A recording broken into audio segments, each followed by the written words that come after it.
News begins with breaking news. That breaking news, fears have hit a high in the East County where a massive brush fire is torching the hills. Good evening, I'm Riel Creighton. 10 News has team coverage from the fire line and nearby in Chula Vista where evacuees are getting much needed help. We begin with 10 News reporter Hannah Mullins live with the latest on the destruction. I can tell you a car hit a police officer who was directing traffic in the area. That officer is seriously hurt. I want you to take a look at something. This grass is very dry and overgrown. It's also been hot and windy. So this fire really started cooking fast. It has already chewed through 800 acres. Seeing the fire, though, it brings back a lot of memories. That fierce crackle triggered a fear that's all too familiar. 10 years ago, October 21st, our home burnt. We have 9.5 acres and every square inch burned. We lost our dog, everything. It sucked. Pat and James Pendleton started over, and now they risk losing almost everything again. At least the helicopters are dropping water on it. And they've gotten aggressive. Helos have been circling above, and ground crews have been dangerously close below. The hungry flames have more to feed off because recent heavy rain gave way to more grass. Before, it was definitely headed towards the campground down here. Megan Kelly and Derek Smock left Pio Pico Campground to go to the store, and they weren't allowed back. We got 4 dogs and 5 cats, and we're scared to death right now. Whether or not they're okay is a big unknown, so they're sick with worry. I'm horrified. I just want my animals out of there. I care less about anything else, but we need to get our pets out. I can't just let them go like that, you know? They're among the many who could only wait and watch as the wind changed course. We've got the wind that's blowing it in the opposite direction, so it's going to be a real low intensity as it works its way down.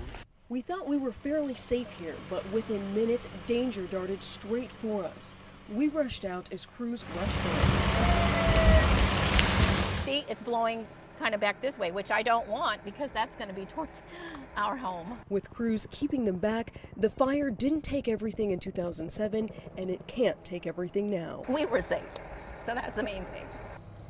I can tell you this fire started at the shooting range. We've seen more and more crews come in. They have chipped away at 10% of this fire, and right now we are working to find out how those pets are doing. We're live in Humboldt. Hannah Mullins, 10 News. Hannah, thank you. Earlier, we spoke live on the phone with CAL FIRE Captain Isaac Sanchez, who told us what factors are driving this massive blaze. Crop that's absolutely driving this fire right now. Statewide, due to the rains that have come, we are experiencing a heavy fuel load when it comes to grass, and grass is what carries the fire in initial stages and will absolutely cause it to increase in size fairly rapidly. Meantime, many of the people forced to flee the campground during that fire headed for Chula Vista. 10 News reporter Laura Acevedo is there live. Yeah, Riel, and this Home Depot parking lot has really turned into a makeshift RV campground. If you take a look, this is just one of the RVs that is parked here.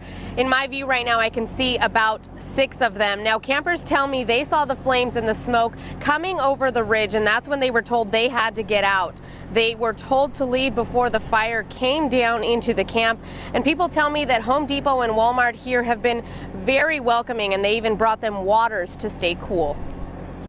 I think it's great because we're full-time RVers, so it's fantastic to see a community come together and help other people.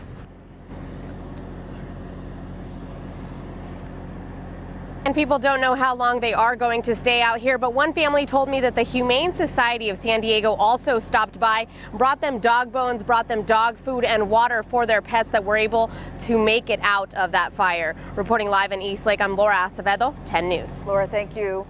The fire is burning in this area right here. This is near the 94 and Otay Lake Road. It's just south of Jamul. It's a very remote area. That campground that was evacuated is actually right here in this area. There aren't many other homes or buildings that are in danger. 10 News Pinpoint weather anchor Jennifer De La Cruz tracking the hot, dry conditions that are fueling these flames. Very hot and very dry, and that has not helped firefighters as they try to put this out. The wind speeds have also been a factor. We've seen gusts up to 20 miles per hour, and that's going to continue into tomorrow and Monday. So right now they have died down significantly, just 10 miles per hour right now. We're going to even see that going into tonight, but starting again tomorrow afternoon, we're also going to see gusts up to 20 miles per hour coming from the west, though. So these aren't the Santa Ana winds, so that's actually helping. So hopefully those firefighters do get that contained sometime soon. Our temperatures also really high, 85 degrees right now in Jamul, 85 in Alpine, 86 in El Cajon, and 80 in Kearney Mesa. Our mini heat wave continues. Our temperatures from yesterday already way warmer at this time, 7 degrees in El Cajon and by 4 degrees in Kearney Mesa. We're going to continue to track that mini heat wave, and I'll tell you when our temperatures are going to start to cool down coming up in your 7-day forecast. Okay, Jennifer, crews have closed several roads because of the brush fire. Right now, the 94 closed from Honey Springs to the 188 and from Otay Lakes Road to the 188. 10 News sent out this alert when the fire broke out. We'll continue to keep you updated on air and online. You can download the 10 News mobile app for free in your app store. Now to breaking news, lanes back open on the 5 after another fire near Pacific Beach. Caltrans had to close 2 lanes of the northbound 5 at Grand and Garnet earlier. A fire burned 1 acre along the freeway. Flames were shooting some 20 feet into the air. Crews are mopping that up right now. Meantime, fire crews are getting a handle on a large fire burning on Camp Pendleton. The Lalouse fire has burned some 500 acres. At last check, it was 60% contained. North County Fire tweeted out this picture of the smoke last night. The fire is on the far northern part of the base and isn't near any homes or buildings. And just yesterday, this fire burned dangerously close to a house in Escondido. Firefighters say someone mowing the grass along the 15 sparked that fire. It burned about 5 acres. The homeowner says that she recently cleared the dry brush around her home, which likely saved it. And fires are burning all over California. This is the range fire at Camp Roberts near San Luis Obispo. It's already burned 500 acres and is only 30% contained. To the Elm Fire now near Coalinga, the fire has burned 10,000 acres. The dry conditions and wind helped it grow quickly. It started as a 10-acre brush fire on Thursday. It's 85% contained, and firefighters say it is under control. Well, don't be worried, though, if you see smoke around MCAS Miramar today. The base fire department is planning to do prescribed burns to clear out the dry brush there. Meantime, we turn now to more breaking news. Sheriff's homicide detectives investigating the death of a man who died shortly after an altercation with them. The department says that man appeared to be on drugs and was jumping fences to try to break into townhouses in Lemon Grove this morning. Deputies tased him several times, but say he kept fighting them until they got him into handcuffs. While paramedics were checking him out, he became unresponsive. They rushed him to the hospital, but he did not survive. Well, crews are investigating a fire that broke out in El Cajon today. It happened at an empty building that's being remodeled. Construction workers were on the roof when neighbors warned them that smoke was coming from the building. El Cajon Fire Department and Heartland Fire and Rescue responded within about 5 minutes. They contained the fire to the roof. No one was hurt. Now to a developing story. President Donald Trump has wrapped up his first day in Saudi Arabia, the first of 5 stops on his 9-day overseas trip. ABC's Kieran Travers is traveling with the president all week and has the latest on the meeting with the Saudi king and the brewing scandals here at home. President Trump mixing in a little culture with diplomacy, joining Saudi dancers performing an Arda, a traditional folk dance that involves swords. The dance capping a whirlwind first day for the president. Saudi royal guards standing at attention on a hazy hot morning. 81-year-old King Salman greeting the president and first lady. Later, the president receiving the kingdom's highest honor and locking down the first deliverable of the trip. Saudi Arabia agreeing to spend $110 billion immediately on military equipment and services from the U.S. and up to $350 billion over 10 years. That was a tremendous day. I just want to thank everybody. Hundreds of billions of dollars of investments into the United States and jobs, jobs, jobs. The White House pointing to this as a sign of the Saudis' eagerness to work with President Trump and strengthen the U.S.-Saudi relationship. Riyadh is ready to put on a show. American flags fly all over the city. The streets were clean. They even planted new palm trees. Billboards featuring President Trump's face and the face of King Salman lining highways. But political controversies swirling back home following the president overseas. ABC News confirming that a current White House staffer is now part of the federal investigation into whether there was collusion between Trump associates and Russian officials during the 2016 presidential campaign. I do not have any information or knowledge regarding the person of interest that's been referenced.